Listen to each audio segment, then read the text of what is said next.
Hello everyone! Ako nga pala si Lola Emma, ang lola mo, ang lolang driver at ang plant lola ng Cavite.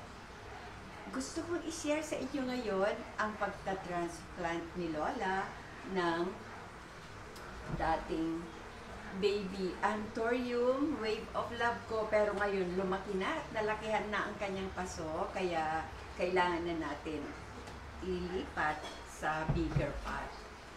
Bago ang lahat, sana huwag kalimutan ang mag-like and subscribe sa mga bago pa sa aking channel. At pasensya na nga pala kayo, mga ka-plant tita dyan.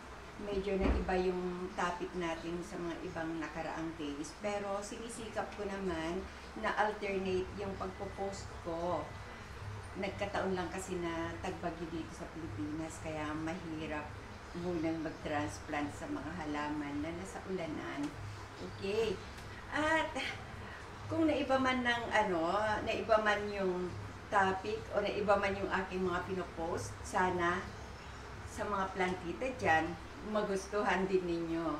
Kasi kung makita nyo lang, mabasa nyo lang o kaya naman mapanood nyo lang ang mga humble beginnings, ang mga batang pinopost ko, ang mga pinagmamalaki natin ngayon na PIPA, SP19, siguradong magugustuhan nyo din yung mga kabataan na yun. At sa mga 18 naman na hindi plantita, pasensya na din kayo sa Lola 18. At ito lang talaga ang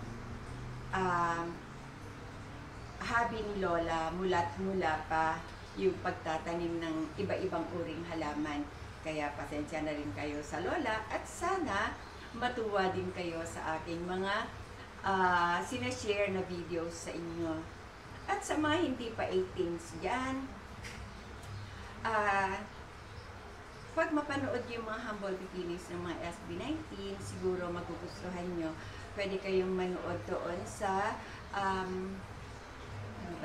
Tony Talks para mapanood niyo yung mga pag-uumpisa ng mga kabataan yon. At saka kay Karen Davila, meron doon. At saka pwede rin kayong manood doon sa mga SB19 officials nila na makita nyo ang mga kabataan na yun. Kung ano din yung mga nakakatuwa sa kanila na hindi pinipili ang edad, bakit natutuwa sa kanilang mga hindi lang sila talented, napakababait din yung mga batang yan. Hindi lang pinapakita nila sa mga magaganda at mga gwapo nilang mga mukha, magaganda rin ang kalooban nila at napakabubuting anak ang mga yon, napakamabubuti sila sa mga magulang nila. Kaya meron silang mapa na kanta na inaalay nila sa mga magulang at saka mga magulang nila. O so, ito na. Masyado na tayo magtatagal. Nagkwento na naman ng Lola sa inyo. Ayun, transfer na tayo nitong halaman. At yung gagamitin ko pala na potting mix ay ilalagay ko na lang ulit sa caption, ha?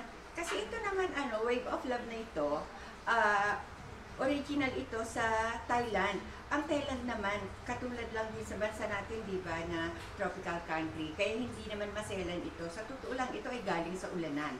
Isinilong ko lang siya para lang dito na ako magtanim. Umulan man o umaraw, safe tayo dito sa loob ng bahay. Okay, so ito umpisan na natin. Itong mas malaking paso na ito, nagamit ko na. Sinabon ko lang siya. Pag gumamit tayo ng gamit na paso, siguraduhin natin na sabunin na lang natin para pwede rin natin siyempre i-display upang indoor at saka para mamatay din at maalis yung mga bakterya na baka kasi yung tinanggal natin dito na halaman ay namatay dahil sa bakterya, kaya mas sigurado sabunin na lang natin. Okay? So ito umpisan na natin. Lagyan ko pala ng uling yung ilalim para hindi magbara yung kanyang mga butas.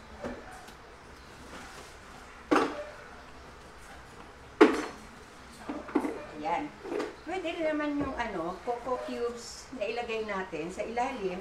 Kaya lang kasi mas madaling magiging lupa yung coco cubes kaysa sa uling at magbabara agad yung drainage ng ating paso. Kaya mas para sa akin, yun yung observation ko, mas okay talaga yung uling.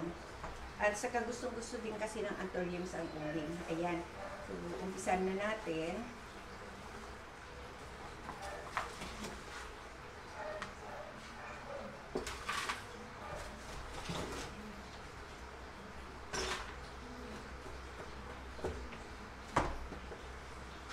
Ayun, sa nakikita ninyo, sobrang dami na ng ugat.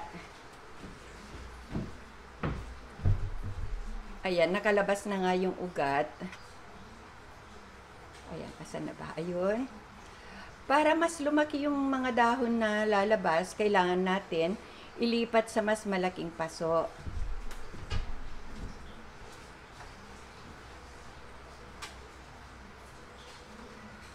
Itong halaman na to, bigay lang sa akin ng RJ's and LJ's Garden sa Silang Cavite. Shout out! Mrs. Rosel Ignacio. Thank you. Ito na yung bigay niyo sa akin. Ayan. Ayan. Sa nakikita niyo, punong-puno na ng ugat. Ayan.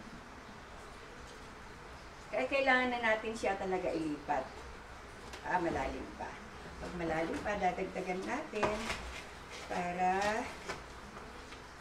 yan, mas maganda.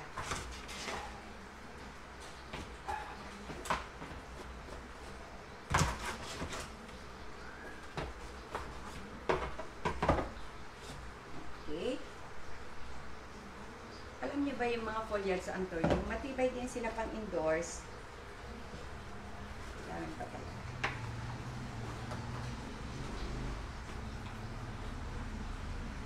Kasi sila yung kahit na 30% sunlight lang sila, nabubuhay sila. Pero yung mga mga variegated na anthuriums, wag na natin ilagay sa loob. Kasi mahal yung mga yun, di ba? At sayang naman kung pang-i-indoor lang natin, hindi lalabas yung mga tunay na kulay ng kanilang mga dahon. At saka isa pa, wala pa si Lola nun. Meron ako nun, sobrang baby pa. Bigay lang sa akin ng suki kong garden. At nakapag-vlog na rin kasi ako doon ng ilang beses, ng 2 beses. So, binigyan ako ng baby anthurium na foliage na, ano ba yun? Baby pa siya, pero nakikitaan ko na siya ng variegated. Kaya thank you, Denny. Shout out sa'yo. Sana mapanood mo to. Yan. Kaya, mabilis lang naman ito. Huwag kayong mag-alala mga apo. Mabilis lang si Lola. Kasi iniisa-isa ko lang yung mga plant ko. Kasi,